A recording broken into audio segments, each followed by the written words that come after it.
Bonsoir, il est 22h, merci de nous rejoindre pour suivre cette édition dont tels sont les faits saillants. Le chef de l'État Ismaël Omar Guelleh est de retour à la capitale après sa participation au sommet sur la zone de libre-échange à Kigali. Et dans l'actualité internationale au Nigeria, 76 étudiantes libérées par Boko Haram.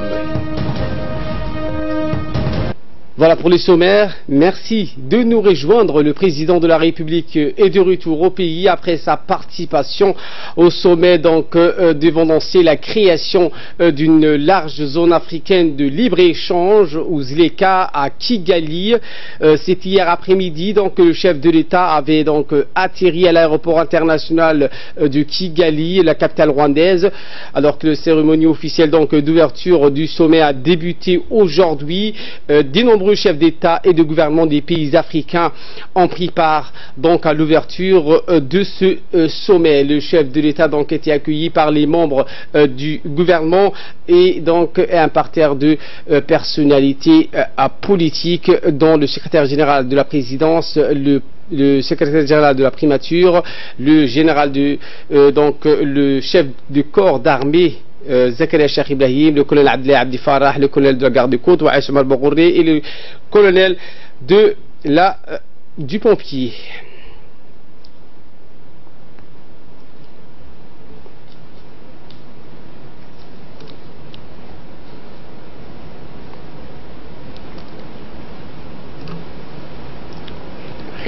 Et nous sommes en direct avec notre correspondant sur place à Kigali, Ahmed Hamad. Bonsoir Ahmed. Bonsoir Ahmed, est-ce que vous m'entendez? Oui, Ali, bonsoir. Eh bien, Ahmed, le chef de l'État est de retour à la capitale. Il a assisté au sommet qui a été convoqué par le président en exercice de l'Union africaine, Paul Kagame, a vu la participation d'une quarantaine de chefs d'État et de gouvernement. Eh bien, ce matin, l'ouverture à Kigali de ce sommet de l'Union africaine a été consacrée au lancement de la zone de libre-échange. Qu'est-ce qu'on peut retenir grosso modo? Alors Ali, on peut retenir que les États africains attendaient depuis longtemps la création de cette zone de libre-échange continentale africaine. Il faut rappeler que cette zone la création de cette zone a été décidée en 2012 par l'Union africaine, mais elle a été mise en place en 2015 à Johannesburg en Afrique du Sud. Alors depuis Ali, des progrès significatifs ont été réalisés sur une période de moins de 2 ans selon les observateurs. Il faut savoir également que si elle est effective, la ZLECA permettra de créer des plus grandes économies ainsi qu'un marché africain plus important, tout en renforçant les perspectives d'attirer plus d'investissements. Donc à terme, la ZLECA devrait faciliter la circulation des biens et services entre les pays africains et permettre également d'harmoniser les procédures douanières sur le continent africain. C'était également les termes des protocoles qui ont été signés aujourd'hui par plus de 40 chefs d'État et des gouvernements des pays africains. Donc certains ont signé, d'autres ont des réticences parce qu'il faut savoir, Ali, que les pays africains, comme tous les pays du monde bien sûr, ont leur façon de fonctionner, ils ont leurs points forts et points faibles. C'est la raison pour laquelle persistent encore quelques réticences, mais à terme, on va se mettre d'accord, des compromis, des concessions ont été faits, des sacrifices, pour ne pas dire, entre les différents pays africains pour la réussite de cette zone de libre-échange continentale africaine. Merci Ahmed Hamad pour ce résumé de ce sommet qui s'est ouvert aujourd'hui à Kigali pour le lancement de la zone de libre-échange. Et bien il s'agissait de notre correspondant sur place Ahmed Hamad qui nous a fait vivre en direct ce sommet aux côtés de nos confrères également Reya Omar, Awale Gildoun et Abou Hal Loïta. Eh bien, nous revenons donc à l'ouverture à Kigali de ce sommet de l'Union africaine consacré au lancement de la zone de libre-échange, des travaux du sommet extraordinaire de l'Union africaine consacré donc à ce lancement officiel de la zone de libre-échange continentale ont débuté aujourd'hui à Kigali avec la participation d'une quarantaine de chefs d'État et de gouvernement, dont le président de la République, Ismaïl Marguerite, qui a qui a atterri à l'aéroport international de Djibouti cet après-midi. Ce sommet a été présidé par le chef de l'État rwandais Paul Kagame, président en exercice de l'Union africaine. Ce sommet donc sera couronné par la signature d'un accord établissant la zone de libre-échange continentale, ZLECA, et d'un protocole instituant la communauté économique africaine relatif à la libre circulation des personnes, aux droits de résidence et aux droits d'établissement.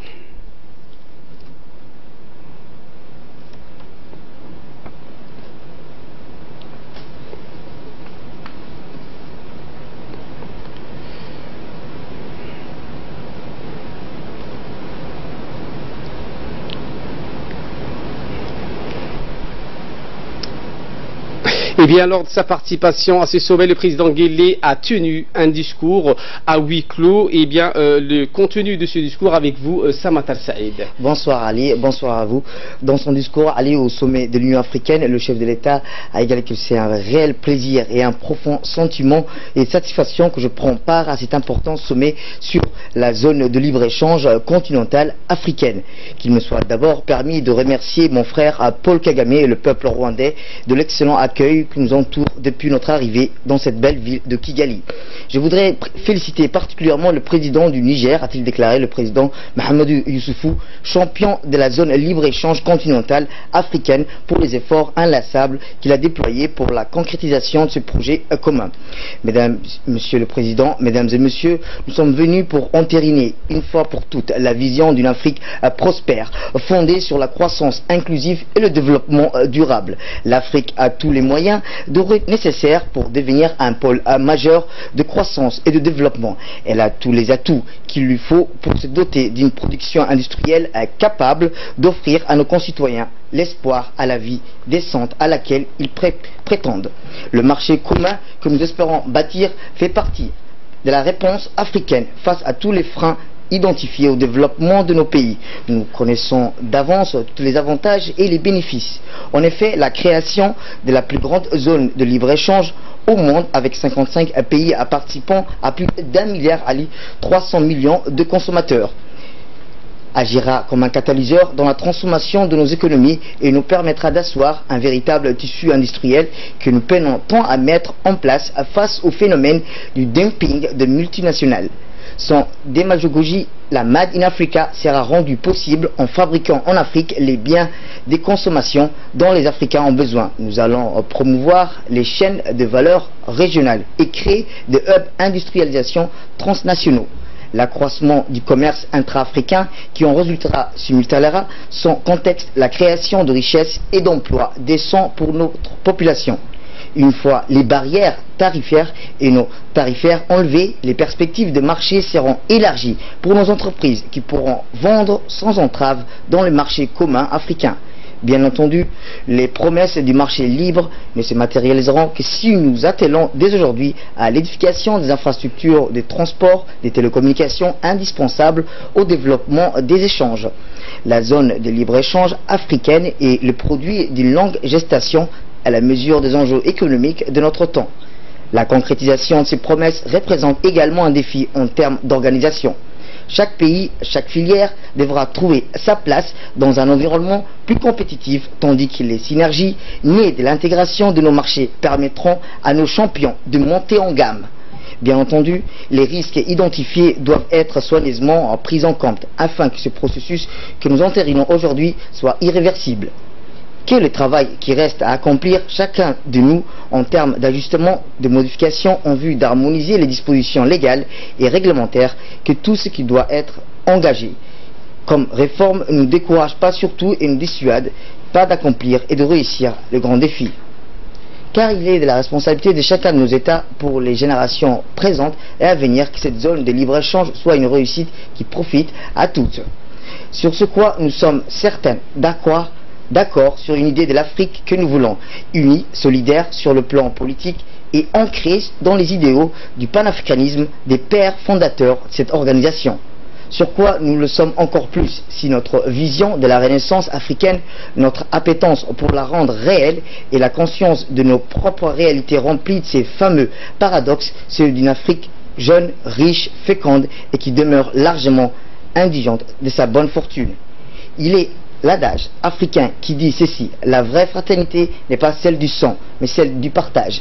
Cette idée de création de marchés communs renvoie, au-delà de toute chose, à cette valeur ancestrale africaine, sacrée, profonde et commune, celle du partage. Que l'histoire, comme elle se souvienne des pères fondateurs de notre chère organisation, que l'histoire se souvienne des pères fondateurs de la zone de libre-échange continentale africaine, comme étant ceux qui nous auront appris à partager le développement, a dit en substance plutôt le chef de l'État djiboutien dans son discours au sommet de l'Union africaine.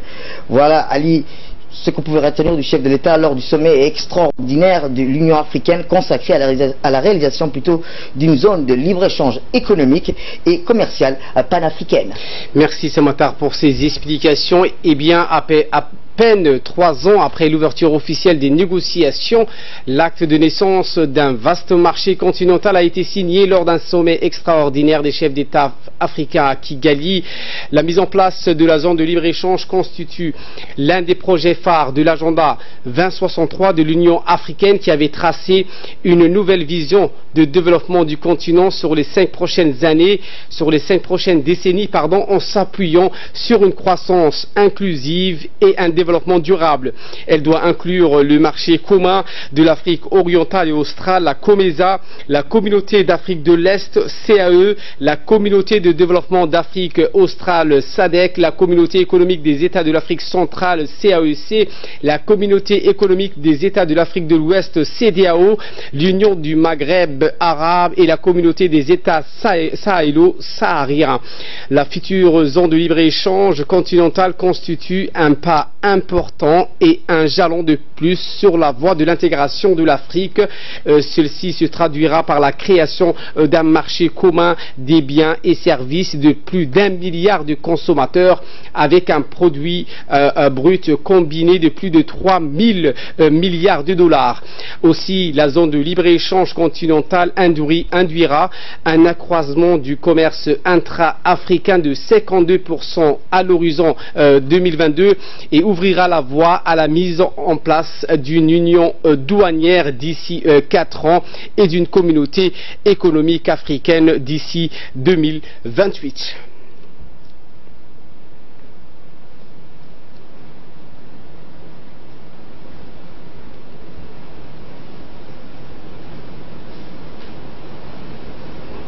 Pour plus ample explication, écoutons le chef de la diplomatie djiboutienne, Mahmoud Ali Youssouf.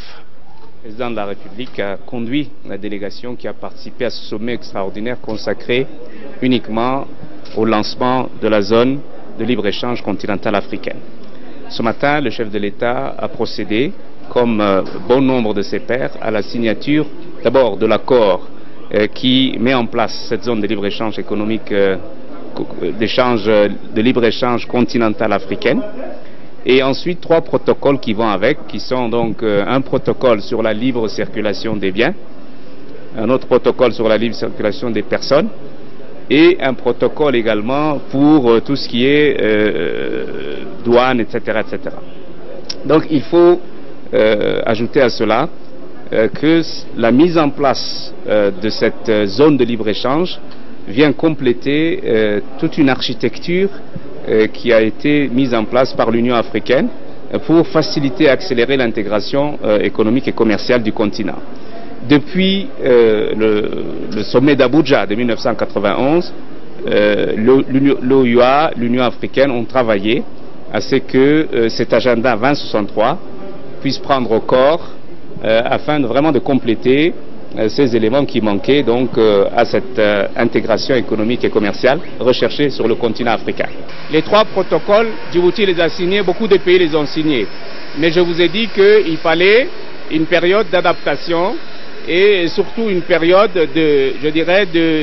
d'appropriation des dispositions de ce protocole par chaque État. Vous savez que chaque pays a ses propres lois, il a sa propre façon de fonctionner. Et donc, lorsqu'on ouvre les frontières, on libéralise le commerce, on libéralise les tarifs douaniers, il y a une période de transition qui est nécessaire afin que cette adaptation puisse se réaliser.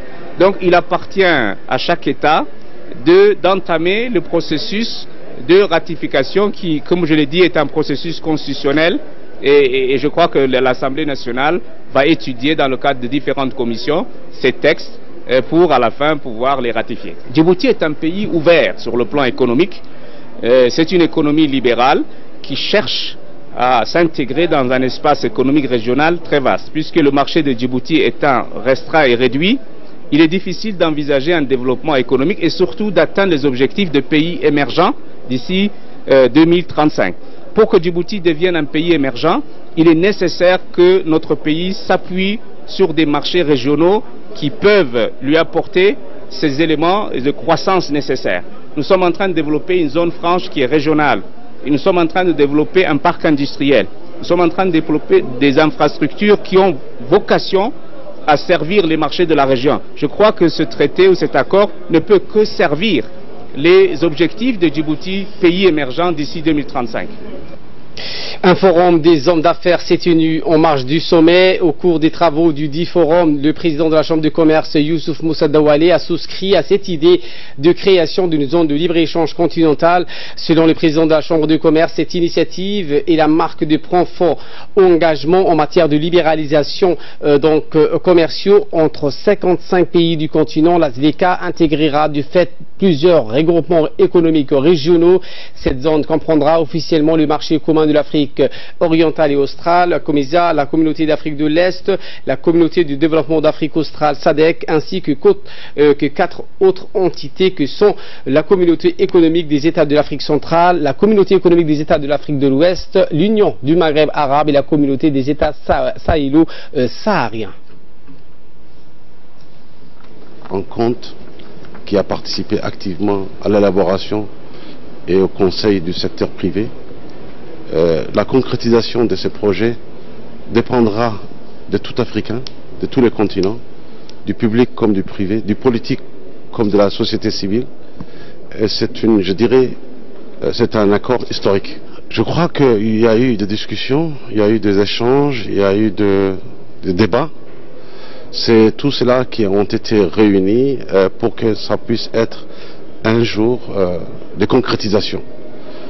La place de Djibouti dans cette activité, dans cette mise sur pied de la partie, je dirais, libéralisation ou la liberté du mouvement de services, du commerce tout court, dépendra de la volonté, d'abord politique, qui sera mise sur pied avec les chefs de l'État, et après les activités du secteur privé, parce que c'est le point, je dirais, central, de mettre en place l'application de ces accords. Djibouti sûrement aura sa part de gâteau, aura aussi son initiation, mais tout ce que je peux vous dire aujourd'hui, notre président, le président de la République, rentrera dans l'histoire du continent parce qu'il va signer les 4 accords qui vont être paraphés lors de cette cérémonie. À noter par ailleurs qu'une rencontre a eu lieu entre les ministres rwandais et djiboutiens du commerce. Le ministre du commerce, Ahmed Hassan Ibrahim, a pu s'entretenir hier avec son homologue rwandais. Les discussions ont porté notamment sur le renforcement des relations commerciales entre Djibouti et le Rwanda. Les deux ministres s'étaient déjà rencontrés auparavant lors de la 5e réunion des ministres africains du commerce de l'Union africaine qui s'est tenue à Kigali les 8 et 9 mars dernier. Pour plus de précisions, écoutons les explications du ministre djiboutien du commerce. La rencontre avec mon homologue de Rwandais a pour la coopération de partenariat approfondie sur tous les domaines, notamment le commerce, le tourisme et l'artisanat. Pour la République de Djibouti, la participation de la zone de libre-échange s'inscrit dans la continuité de l'intégration régionale dans le COMESA et de tripartite. C'est là afin de saisir les opportunités existantes pour que Djibouti devienne incontestablement un hub continental sur le plan commercial, logistique et de la télécommunication. Ouverture d'une réunion des pays de l'ACP en présence du Premier ministre, sous le haut patronage du Premier ministre Abdelkader Kamil Mahamad et le suivi du ministre des Finances Ilyas Moussa Daoualé. S'est ouverte ce matin au Palais du Peuple une réunion des hauts fonctionnaires des pays membres d'Afrique, des Caraïbes et du Pacifique, les pays ACP, qui sont associés avec l'Union européenne dans divers domaines de coopération. Les participants ont été invités à examiner de près leurs programmes, dits programmes indicatifs nationaux ou PIN, et les programmes indicatifs régionaux. L'action a été mise sur les difficultés rencontrées notamment dans le choix des secteurs de concentration, le niveau d'absorption des ressources et les modalités de mise en œuvre. Par ailleurs, les pays qui font actuellement l'objet d'une différenciation de la part de la Commission européenne pour l'attribution des ressources du 11e FED ou Fonds européen pour le développement ont été appelés à partager leur expérience en soulignant l'impact de cette mesure.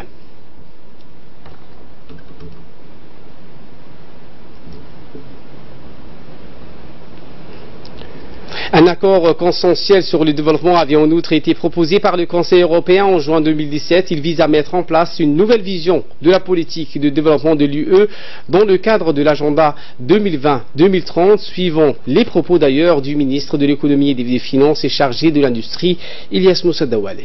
En notre qualité d'ordonnateur de fonds FED, nous avons reçu de l'accord de Cotonou d'importantes responsabilités dans le cadre de la mise en œuvre de la coopération financière et plus particulièrement dans la gestion de l'aide au titre du cadre financier pluriannuel du 11e FED entré en vigueur au mois de mars 2015. Conclu pour une période de 20 ans, l'accord de Cotonou qui expire en février 2020 est l'aboutissement de 5 générations d'accords fondés sur un cadre financier et politique établi de manière souveraine par les parties depuis le premier accord de Lomé en 1975. Le partenariat ACP-Union européenne est centré sur l'objectif de réduction et à terme d'éradication de la pauvreté dans la logique des objectifs de développement durable et d'intégration progressive des États ACP dans l'économie nationale.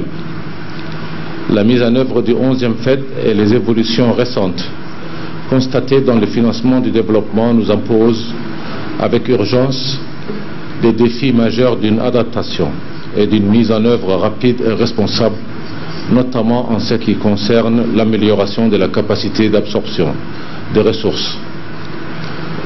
Nous devons, face aux défis à relever, tirer les leçons de la mise en œuvre du 10e FED et continuer à approfondir le dialogue constructif que nos mandataires ont instauré à Bruxelles avec la partie européenne pour mieux servir nos intérêts. Le Premier ministre Abdelkader Kamil Mahamad s'est de son côté félicité de l'engagement souscrit entre pays de l'Union européenne et les pays d'Afrique, des Caraïbes et du Pacifique pour un partenariat renouvelé. Les travaux de cette rencontre devront se poursuivre jusqu'à demain. Suivons à présent les mots du Premier ministre à cette occasion. Bismillahirrahmanirrahim. Monsieur le ministre des Finances et de l'économie nationale, Mesdames et Messieurs les représentants des corps diplomatiques des organisations internationales, Mesdames et Messieurs, je souhaite tout d'abord la bienvenue à tous nos honorables hôtes qui sont venus participer à ce séminaire des ordonnateurs nationaux et régionaux des pays ACP qui concernent l'Afrique de l'Est. Pour la première rencontre de ce type dans cette région, le secrétariat ACP a choisi Djibouti et je l'en remercie au nom du gouvernement qui fait tous ses efforts pour que l'intégration économique régionale devienne importante. C'est un gage de renforcement de la paix entre les peuples frères de l'Afrique de l'Est. Djibouti, vous le savez, est passé en une quinzaine d'années de l'état de petit port de commerce à celui d'un important hub commercial et multimodal du trafic de toute la région. Son potentiel géostratégique, humain, financier et monétaire va permettre d'accroître encore les perspectives de développement au profit de toute la sous-région. En volume d'investissement important et certes nécessaire de la part de nos premiers partenaires économiques qu'est l'Union européenne. Je souhaite que cela puisse se réaliser car la coopération avec l'Europe a toujours été équilibrée et fructueuse avec les pays ACP. Aussi, sans plus tarder, je déclare ouverts ces travaux. Merci. Autre actualité de ce 22h, le président de l'Assemblée nationale, Mohamed Ali Hamad, a reçu aujourd'hui la délégation des sénateurs français qui séjournent actuellement à Djibouti. Ce séjour est la marque d'un souci partagé de souscrire au renforcement des relations bilatérales entre Djibouti et la France. Le président de l'Assemblée était donc entouré de ses proches conseillers. L'ambassadeur français en poste à Djibouti, Christophe Guilou, a participé à cet entretien. Le président de l'Assemblée a souhaité plein succès à la mission des sénateurs français, indiquant que les deux pays sont liés par d'anciens et solides liens d'amitié et de coopération.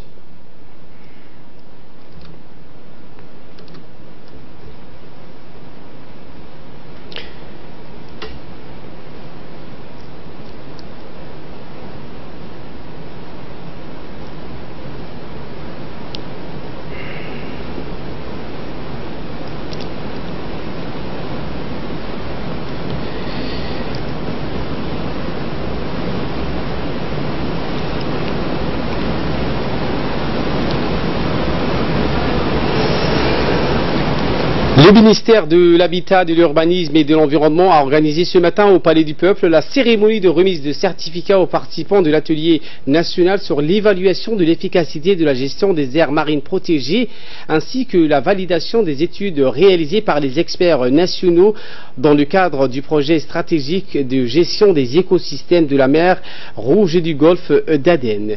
L'atelier a commencé le 19 mars et a duré 3 jours. La cérémonie de remise de certificats a été présidée par le secrétaire général du ministère de l'Environnement, Dini Abdallah, en présence de Aden Hassan, conseiller technique du ministre de l'Habitat. Durant 3 jours de formation, l'atelier a permis aux participants d'acquérir l'ensemble des connaissances nécessaires pour l'amélioration de la gestion des ressources marines dans la mer Rouge et du golfe d'Aden, surtout au niveau des aires marines protégées. Rappelons que Djibouti possède un littoral qui s'étend sur 372 km de long et où se retrouvent d'importants écosystèmes naturels comme les mangroves, les baies, les récifs coralliens, les zones humides, les sites ornithologiques. Cependant, cette biodiversité marine est sujettée à plusieurs facteurs de dégradation et fait face à plusieurs menaces telles que la population, la surexploitation de la pêche, la disparition des mangroves et la disparition des espèces de développement de l'urbanisation.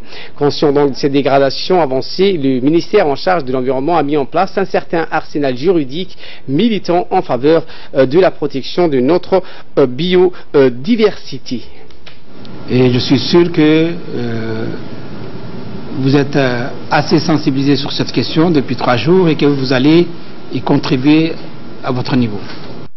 Le chef du corps des gardes-côtes, le colonel Waïs Omar Bokoré, a reçu aujourd'hui le vice-amiral japonais, nouveau commandant de la base des forces d'autodéfense japonaises installées à Djibouti, M. Desuku Kajimoto. Les relations sont à son apogée entre Djibouti et Nippon avec la rencontre entre les colonels de la garde-côte djiboutienne et le vice-amiral de la force d'autodéfense maritime japonaise.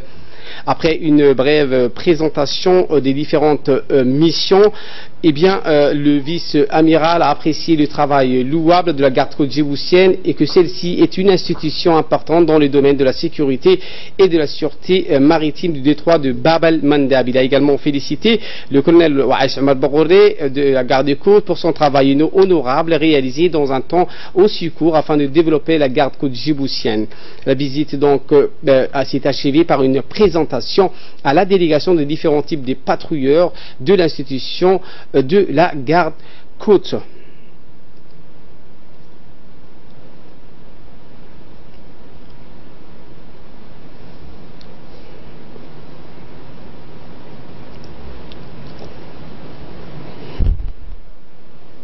Dans le cadre de la lutte contre le trafic de stupéfiants, les différentes unités de la gendarmerie nationale effectuent de jour comme de nuit des patrouilles motorisées et pédestres sur tous les quartiers populaires de la capitale. En effet, les gendarmes donc, de la brigade de recherche ont encore une fois, après des longues heures de filature, identifié un trafiquant notoirement connu des services de la gendarmerie. Dans ce contexte, le 19 mars dernier, les gendarmes de la brigade de recherche ont pu mettre la main sur un individu au volant d'une motocyclette. Au cours de la fouille perquisition, il a été découvert sur ce dealer donc 3 kg d'herbe de cannabis destinée à la vente ainsi qu'une somme d'argent de 21 300 de nos francs provenant donc de la recette de vente des produits stupéfiants. Immédiatement, l'individu interpellé a été placé en garde à vue pour détention, cession et acquisition des produits stupéfiants. À l'issue de l'enquête, il sera traduit devant la justice pour répondre de ses actes. Et de là, nous passons donc aux nouvelles à travers le monde, au Nigeria avec Samata Saïd. Eh bien, 76 jeunes filles enlevées de Dapchi ont été libérées par Boko Haram au Nigeria. Effectivement, allez, au moins 76 des 100 jeunes filles enlevées le 19 février par des militants islamistes Boko Haram à Dapachi, dans le nord du Nigeria, ont été ramenées mercredi matin à leur école par les ravisseurs. Une partie des 110 jeunes filles enlevées le mois dernier par Boko Haram dans le village de Dapachi, dans l'état de Yobe, au nord-est du Nigeria, ont été ramenées hier dans leur village.